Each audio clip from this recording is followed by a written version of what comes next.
Pues la verdad es que Benamejí está haciendo una apuesta importante en cuanto al turismo se refiere, porque somos conscientes de que el desarrollo económico y social del municipio va a partir fundamentalmente en un futuro por la apuesta y la inversión en turismo.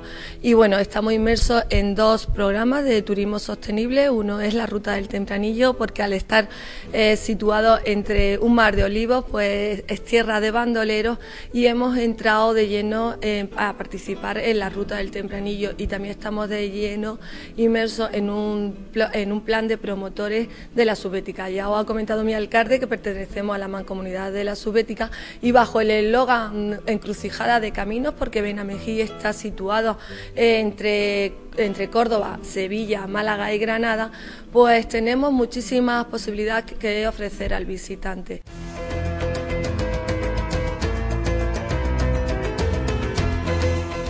Si bien la actual ciudad de Benamejí data de 1549, construida en sus inicios por don Diego de Bernuy, la fortaleza de Bani Bashir, conocida como Flor de Luna del Genil, fue construida por el emir Abdalá y fortificada por el célebre Abdelrahman III, donde se asentaron los musulmanes, siendo conquistada en 1362 por el rey cristiano Pedro I.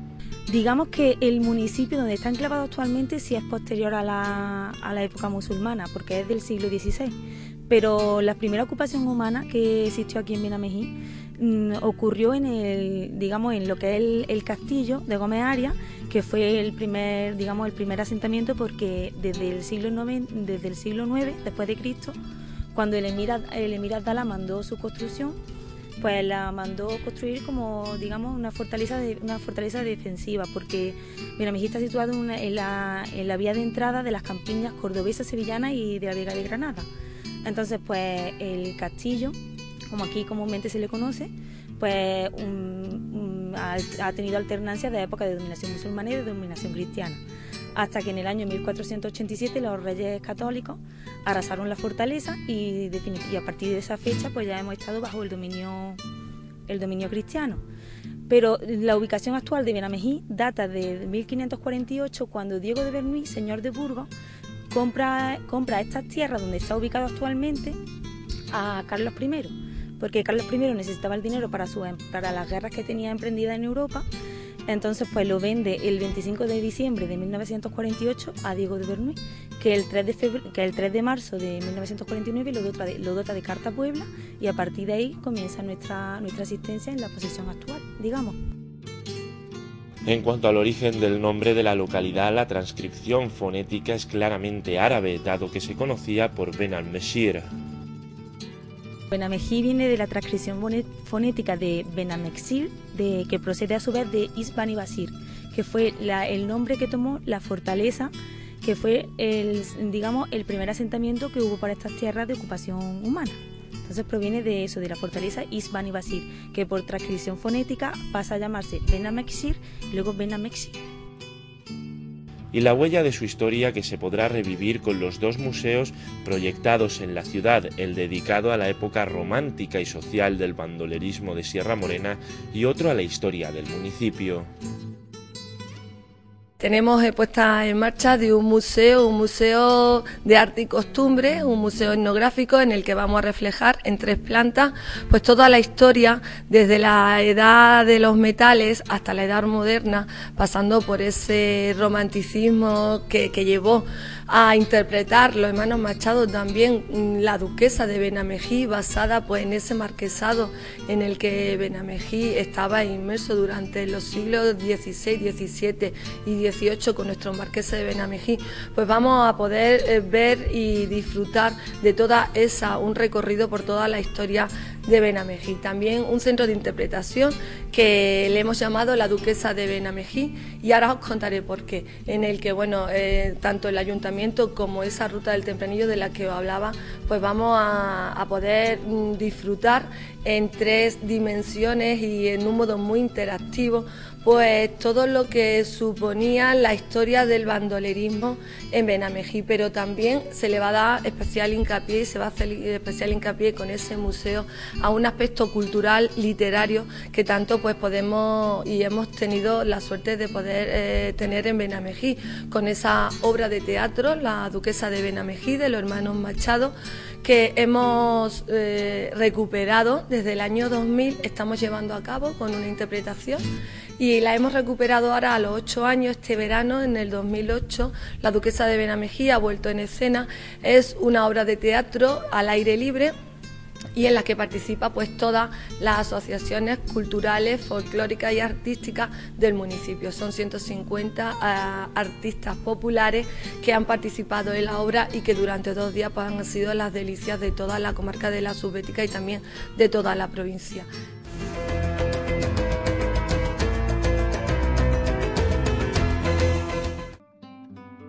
El origen renacentista de la villa actual se aprecia en todas sus calles más céntricas, que respiran por la espaciosa plaza de la Constitución, en la que se pueden admirar sus ventanas bajas que invaden las aceras, proyectando laberintos de suaves tonalidades. Además, el trazado rectilíneo de sus calles, único de Benamejí, es una característica muy particular de la ordenación de las ciudades del Renacimiento. Son los portones, las rejas, el trazado recto y perpendicular de sus calles, que no se conoce, que es único en la zona, porque digamos que el resto de municipios tienen un trazado más irregular de sus calles, pero Benamejí se caracteriza por sus calles rectas.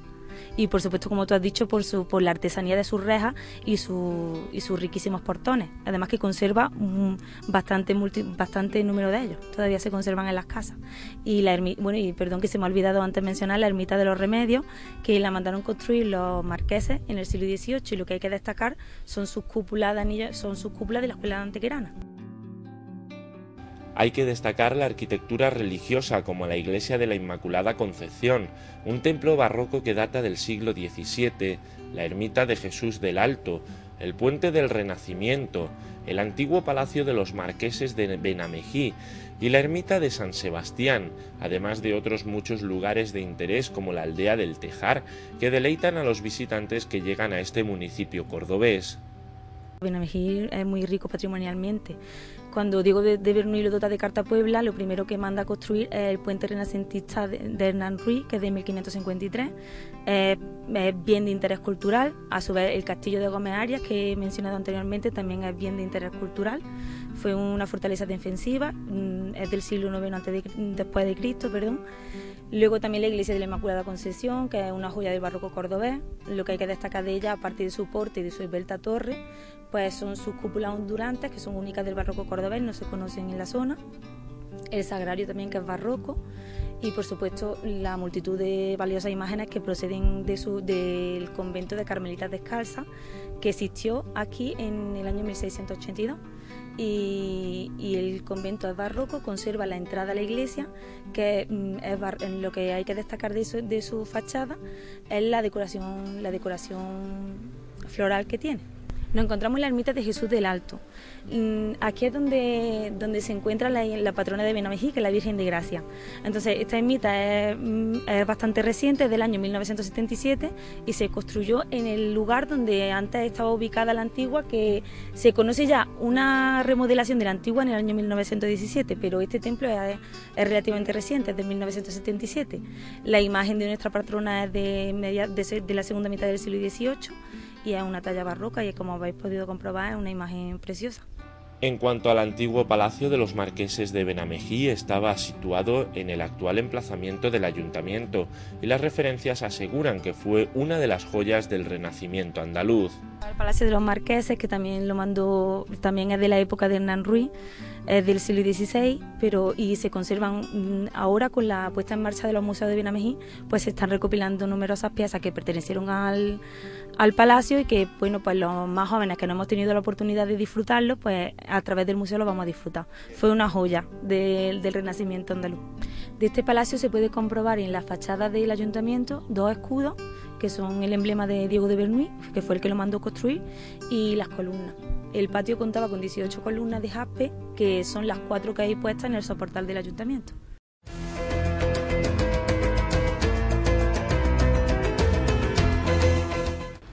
El hostal-restaurante Reina cuenta con casi 50 años de historia entre sus típicas paredes y es precisamente en este emblemático lugar de encuentro donde hacemos un alto para reponer fuerzas y poder ofrecerles los platos más auténticos del lugar.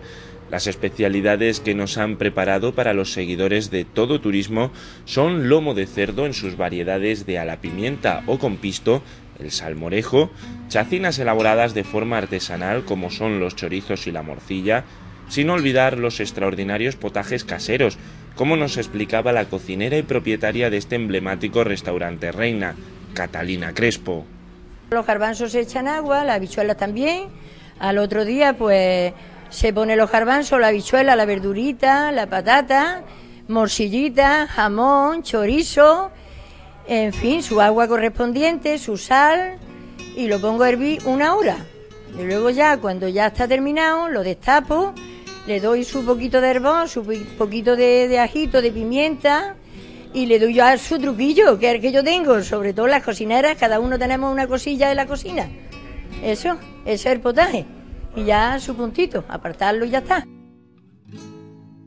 El salmorejo pues lleva su ajito, su pimiento, la sal, el vinagre, el tomate natural muy bueno y aceite, el pan, 2 huevos también acostumbro a ponerlo porque es que lo traba muy bien y lo deja muy bueno.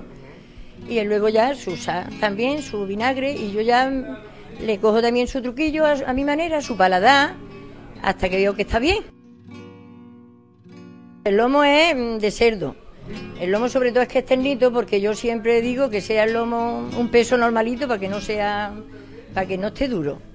Y entonces pues quiere decir que yo lo hago trozos y lo echo al fregadero, le pongo su sal, pimienta molida y ajo machacado y lo relío muy bien a mi manera, mi truquillo a mi manera. Y luego ya, una vez ya que están con su aliño, pongo el perón en el fuego. Le pongo ajitos con la cáscara y todo, así en hecho rodar, con la cáscara y todo. Y cuando ya está un poquito dorado, pues ya echo el lomo. La cantidad a mi manera, lo que yo ya veo que necesita el perón. Y así pues lo voy haciendo también a mi costumbre, hasta que yo veo que ya está. Y lo cual que la gente lo han tomado muy bien y vienen de Málaga, de Córdoba, de Lucena, de esta zona, que entran en la cosa hecha, en busca de la especialidad esa y de todo lo que hago. Pues el chorizo es que también, antes lo hacía, sabe usted, pero se me averió la máquina y ya. Lo que quiero decir es que nos lo hacen especial para nosotros. Y también vendo muchísimo chorizo porque la gente lo prueba y le gusta mucho. Y ya, pues yo lo frío con manteca blanca y ya le doy también su puntito de fritura, a mi manera. A la hora de los postres nos deleitan con gachas con